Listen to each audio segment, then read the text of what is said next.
Hey Paul and Angie, this is a one video with a number of most commonly used yoga poses to help you get a little leg up when you go to yoga class. Okay, there's a set of warrior poses. First I'll demonstrate warrior one. Warrior one almost looks like a high lunge. Arms are up high, pinkies are turned in, face forward. The front knees bent almost to your toes, not over your toes.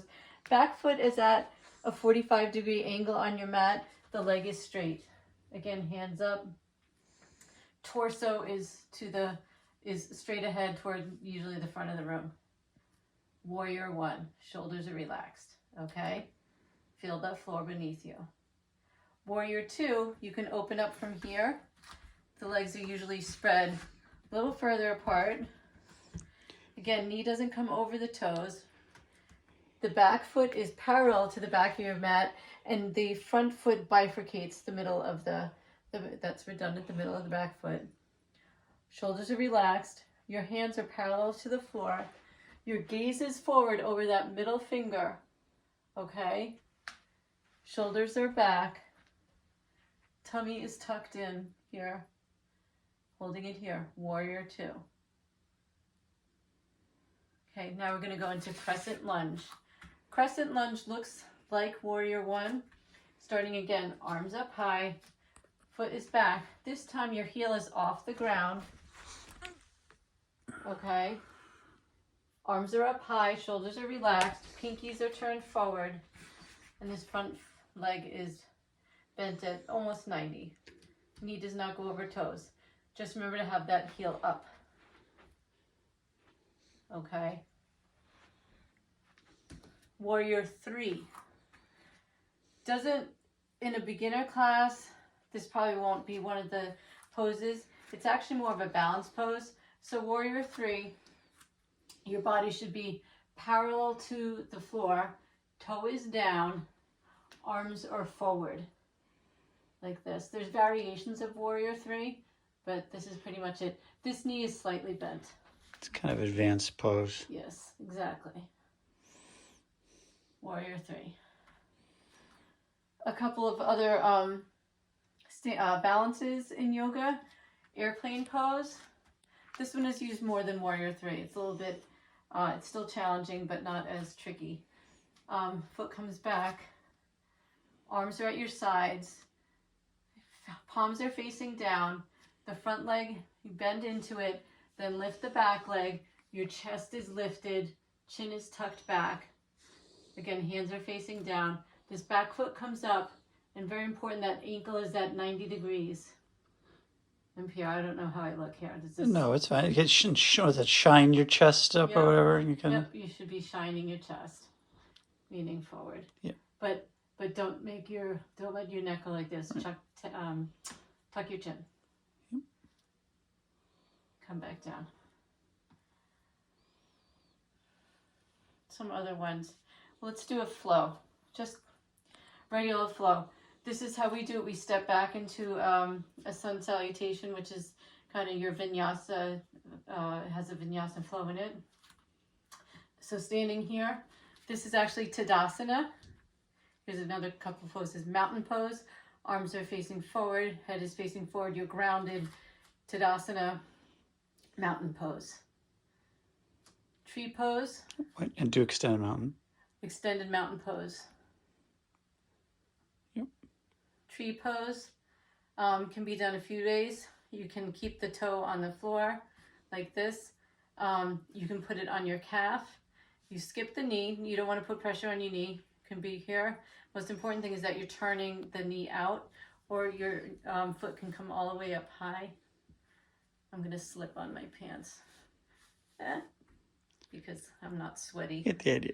Yeah, there you go. You can extend your tree, or it can be down here. Okay, and then chair pose. Chair pose. I'll do it from this side. Utkatasana. Utkatasana.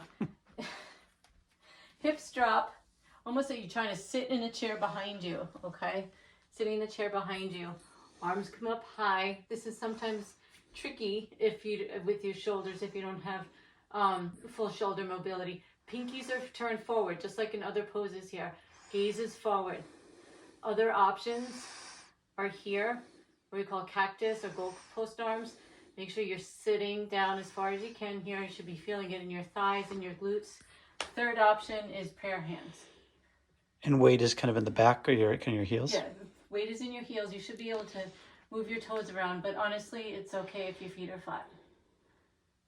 Oftentimes from this pose, teachers will go into a twist. When you do the twist, don't let your back round. Keep that back straight, twisting here. Back to middle. Twist to the other side. Back to middle. Hips come down, arms come down. Use the strength of your legs to come to standing. We can do some on bridge and happy baby. Yeah, and then anything else on the ground that you want to do? Yeah. Like on all fours, did you want to do that? Oh, Like tabletop? tabletop. I think they know tabletop. Yeah, okay. Yeah. It's not uniquely yoga. Yeah, bird dog, whatever. Yeah, no, that's okay. Okay. And then here on your back, oftentimes, and this is not unique to yoga either, bridge pose or extension. You can bring your arms underneath you. Shoulders are engaged, or shoulders are lengthening underneath you. Happy baby. It's definitely more yoga-ish. Grabbing the inside of your feet. Some people use the outside, so it's not 100% an issue, inside or out. It's really an inversion here.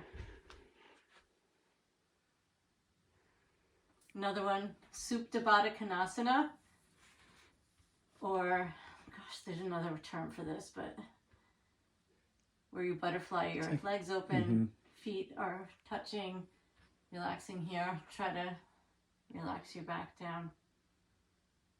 These are all poses that we use at the end of practice, typically,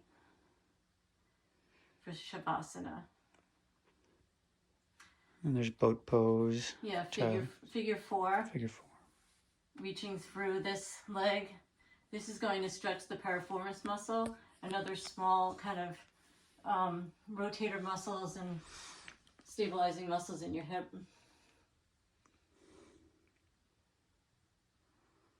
And you switch.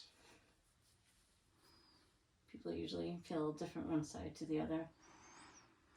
What was the other one you said here? Well, there's pigeon, which is if you're doing that kind of Half on pigeon. your half pigeon on your. No, you said a different one.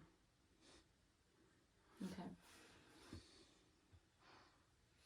Oh, legs up high, Vipariti Parani. Another inversion that's often done at the end of practice, usually with a block underneath you. I was mentioning child's pose, I think. I was saying.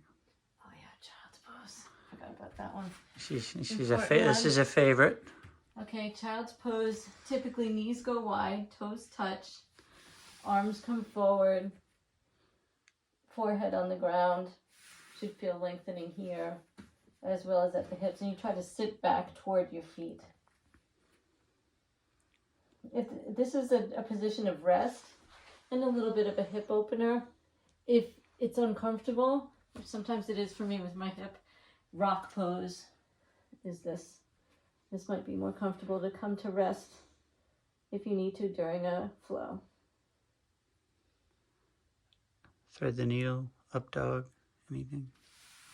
Oh, what's that? Up dog, thread the needle, anything you want to do? I'll do a flow and you'll see the Yeah, up dog. with the plank, yeah. Okay. So just to show you a flow, which we did several when we were together. Hands to mat. Step back. High push-up or tabletop. Shoulders are stacked over your hands. Your fingers are splayed. The elbow creases are forward. Gaze is forward. Engage your belly. Squeeze your glutes. Shift your weight into your heels. Glide back. Shift your weight into the balls of your feet. High push-up. Low push-up. We usually say tuck your elbows in for low push-up. Low push-up. You go back to high push-up again if you want. low push-up, upward facing dog. Very important, upward facing dog. Your tops of your feet are on the mat. Your thighs are lifted. A lot of people make the mistake of this. Thighs are lifted in upward facing dog. And then come into downward facing dog. Also, such a classic, used all the time in yoga. Sometimes it's hard for people to get into downward dog. They come into tabletop instead. You can also do bear pose from there. Yeah, let me finish downward dog. Okay. Downward dog, your heels are reaching toward the mat, but they do not need to touch. You should feel a little lengthening in your calves.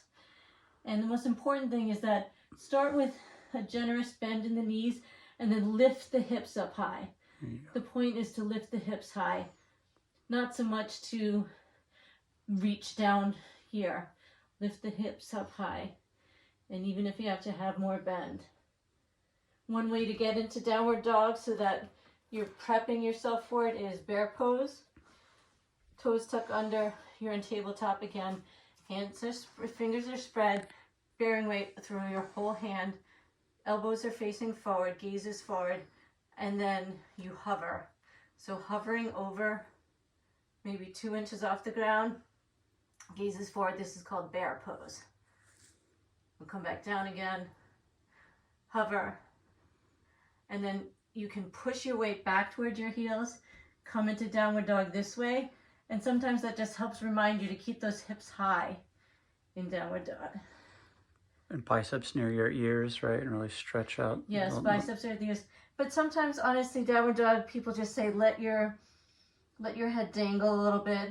And then when you're more engaged, yes, your ears should be almost kind of at the creases of your elbows. But get your butt up even higher and get your back really as straight as you can. Which I tend to not have this is my downside here. I don't have much of a curve there. Yeah. That's good. I think thus endeth the lesson. Namaste. Call me if any questions.